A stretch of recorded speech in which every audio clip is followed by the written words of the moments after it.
सरकार नाहीये, पण जी काही करता येईल ती फुलना फुलाची पाकळी ही मराठवाड्याच्या शेतकऱ्यासाठी आणि उद्ध्वस्त झालेल्या नागरिकांसाठी देऊ. अगदी मोठी बाग जरी नाही तरी काही जणांच्या आयुष्यात एखादं फुल जरी आपण फुलवू शकलो तरी मी म्हणेन आपल्या आयुष्याचं सार्थक झालं. हे करायला पाहिजे. कारण आजचे जे मुख्यमंत्री आहेत, मी काल मुद्दामून प्रेस कॉन्फरन्स घेतली. माणसं कशी बदलतात बघा.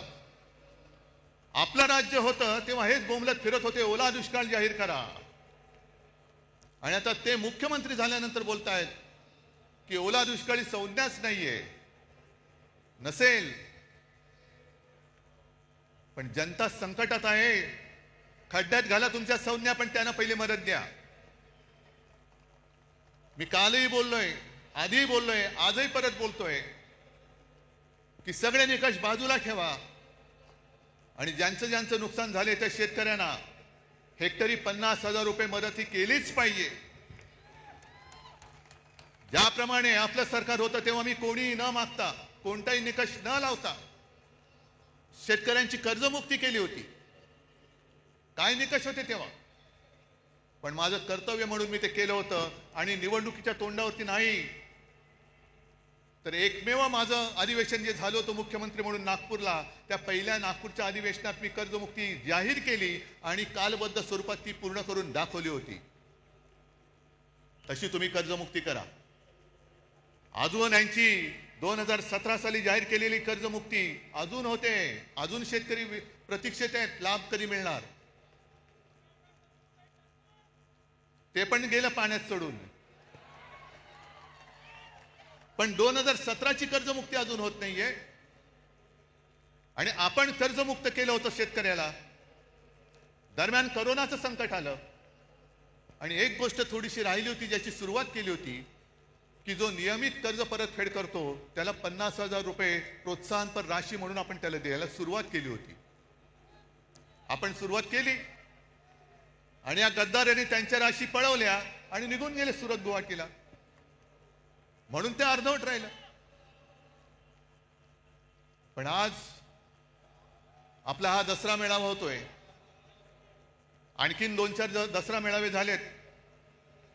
बाकीच्यांबद्दल मला काही बोलायचं नाहीये, पण विशेषतः संघाचा जो दसरा मेळावा झाला त्या संघाच्या दसरा मेळाव्याबद्दल मी जरूर बोलणार आहे. कारण 100 वर्ष ही काही थोडी थोडीची वर्ष नाहीये. आज काय योगायोग आहे कल्पना नाही मला, पण संघाची 100 वर्ष पूर्ण होत आहेत आणि नेमकी गांधी जयंती आहे. हा काय योगायोग म्हणायचं की काय मला कळत नाही. पण जशी संघाला 100 वर्ष होत आहेत तसेच आज एक ज्येष्ठ स्वातंत्र्य सेनानी म्हणा, समाजसेवक म्हणा, जी पारेख यांचं दुर्दैवी निधन झाले. त्यांना सुद्धा मी आपल्या सर्वांच्या वतीने एक आदरांजली आणि श्रद्धांजली वाहतो. कारण अशी लढणारी माणसं आता कमी होत चाललेली आहे. जो लढेल तो तुरुंगात जाईल, ही अशा पद्धतीने यांची सरकारची आता नीती आणि वाटचाल सुरू झालेली आहे. जसं तुम्ही सगळ्यांनी बघितलं असाल की या कालच्या अधिवेशनात जनसुरक्षा कायदा आणला गेला. सर्वांनी विरोध केला. आपण केलाच पाहिजे, तो लागू होऊ देता कामा नयेच.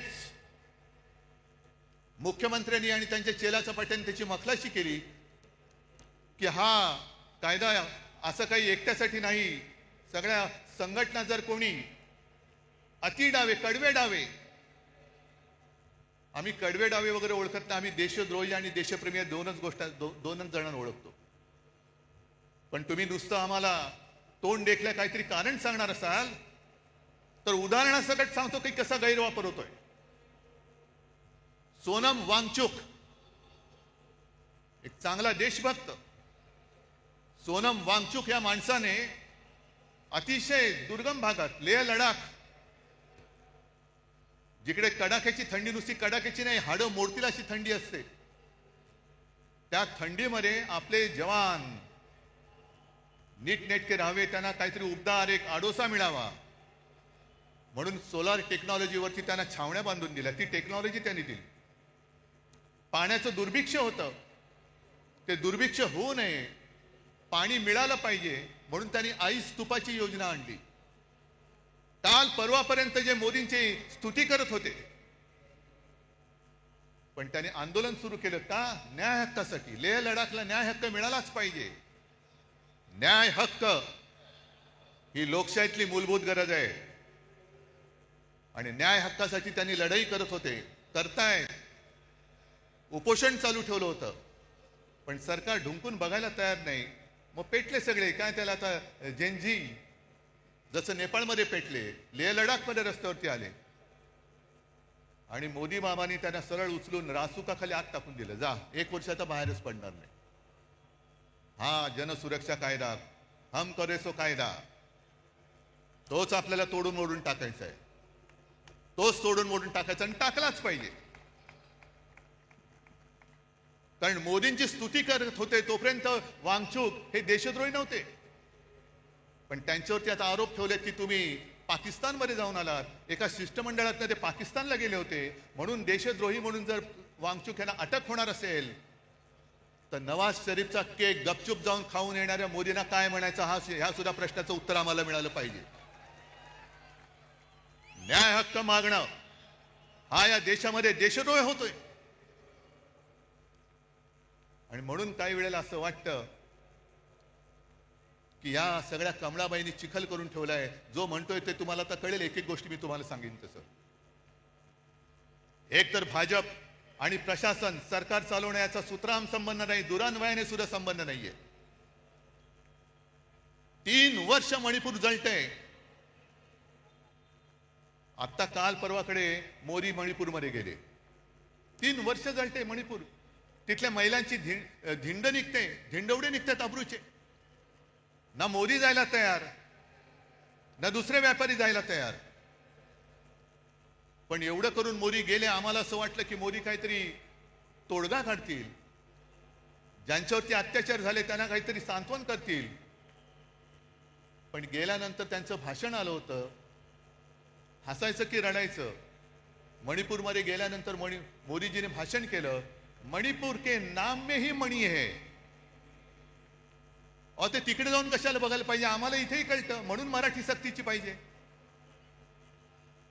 मणिपूरमध्ये जाऊन तुम्हाला मणिपूरमधला मणी दिसला, पण मणिपूरच्या जनतेच्या डोळ्यातलं पाणी नाही दिसलं. तिथली जनता रडते, तिथली जनता आक्रोश करते. पण आमचे पंतप्रधान तिकडे जाऊन मणिपूर के नाम में ही मणी आहे. कशाला जाता मग तिकडे? ही जी यांची सगळी जी वृत्ती आहे, मला असं वाटतं काही वेळेला विचार केल्यानंतर की भाजप म्हणजे आता अमिबा झालेला आहे. अमिबा म्हणजे तो एक पेशीय प्राणी असतो, काय जीव असतो, तो सगळ्यांना शाळेमध्ये होता.